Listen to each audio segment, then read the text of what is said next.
What's up, family? What's up, family? Once again, it's your boy, your urban sports guru. I'm in here in the building, and this is my AFC North preview. My preview of the AFC North. Now, we're going to start at the bottom here. I think it's pretty simple. Who I think is going to be at the bottom, I think is going to be the Cincinnati Bengals. Why do I think the Cincinnati Bengals are going to be at the bottom? Let me explain. They're going to be at the bottom. Coaching, very unproven in comparison to the other coaches in that division. You got Mike Tomlin. He's still there. Freddie Kitchens is unproven as well, but he has a plethora of talent. I get to that in a second. And you have John Harbaugh, Super Bowl winning coach, just like Mike Tomlin. So, coaching is unproven. You know, the red BB gun. You know, the quarterback, he's on his last legs. It's a shakedown year for him or he's out of town. They lost their rookie tackle, first round pick, Jonah Williams. They lost him. They needed him to revamp that offensive line. They lost him. They do have some talent, however, defensively still with Dunlap and the defensive tackle. The other defensive tackle, I'm sorry. Y'all know how I am with names sometimes. So they do still have some talent. AJ Green's going to be missing a few games. Cincinnati Bengals will be at the bottom of the AFC North. This is not going to be their year. I hate to be the bearer of bad news. Who's going to come in? Who's going to come in third? The Baltimore Ravens. Let me tell you why. Baltimore Ravens came out of nowhere last year when I thought they was going to suck, and guess what? They were sucking, and then guess what?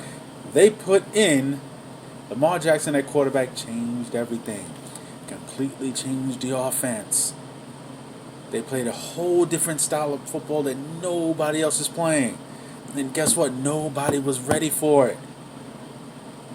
When you play such a different style and it's such a almost prehistoric, nobody was ready for it. I love the comparison. I see it on TV when they compare it like in college football where you're playing all these regular pro-style offenses and the spread offenses, and then you play one of the service academies. I think that's a very fair comparison.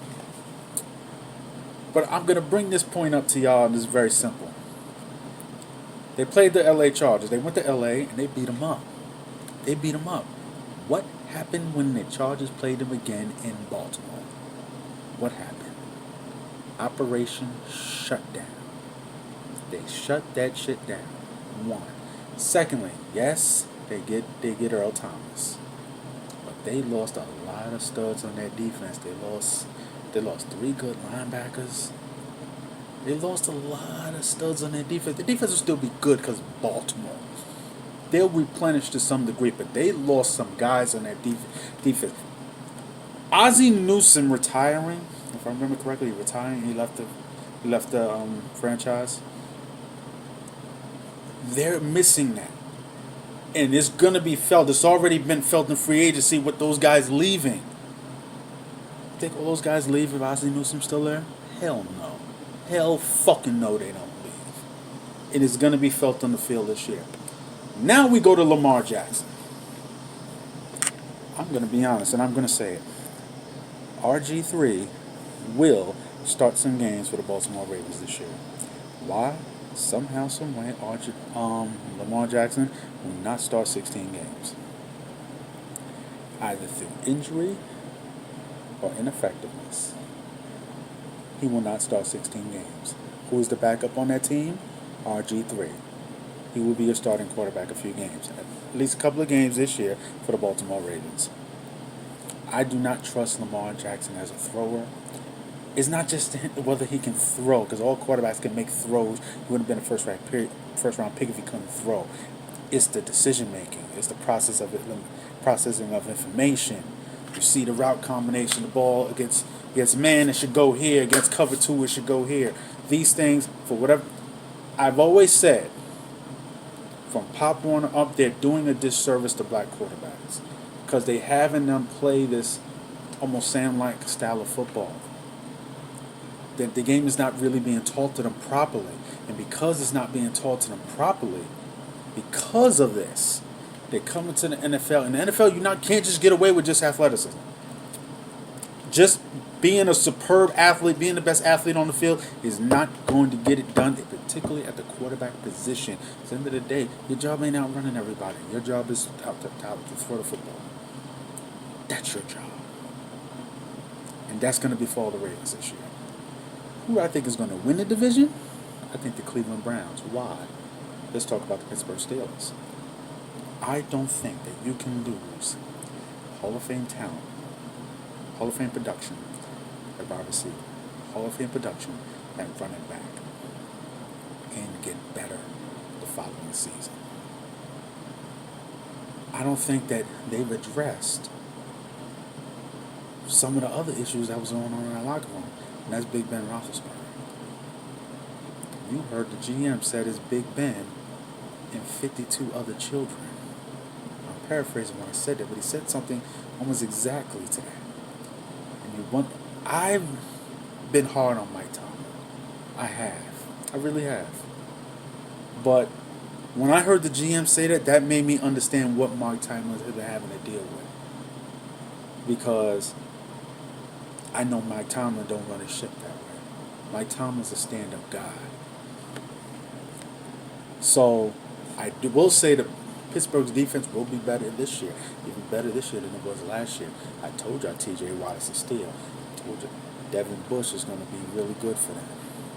They finally got the secondary looking better.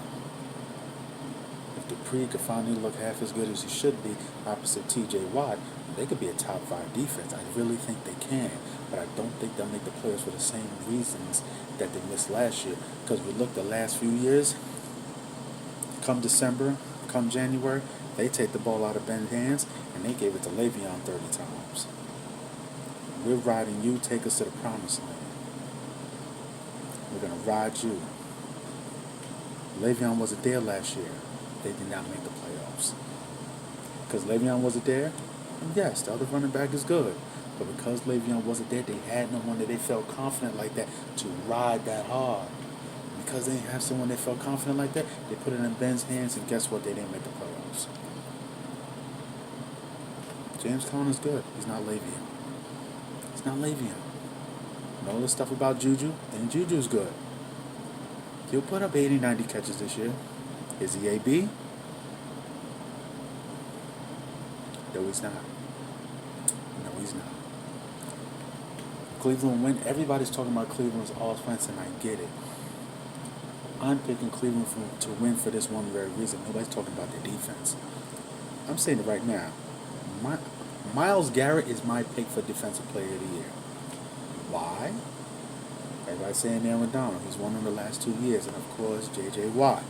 He's going to be in the mix every single year. I say Myles Garrett because I think he's going to lead the league in sacks. Why? Cleveland's going to score points. Cleveland's going to score points. And now on that front line, you have enough guys where you cannot double Myles Garrett like that. You got Olivia on the other side. You got Sheldon Richardson on the inside. You can't keep doubling Myles Garrett. You cannot keep doubling Myles Garrett. I don't think Aaron Donald's going to have another, as far as numbers-wise, he's going to have a great year, but is he going to replicate 20 sacks from a defensive tackle spot? No, because I just don't think the Rams are going to score points that much. No, if they're not scoring points that much, guess what? That means teams aren't throwing the ball as much. Teams not scoring the ball, he's not getting as much sacks. I think that's what's going to happen with the Cleveland Browns. Cleveland Browns is going to win the division, the AFC North. That's my take. Those are my thoughts. Let me know what you think. It's your boy, Urban Sports Guru, and I'm out. Salute.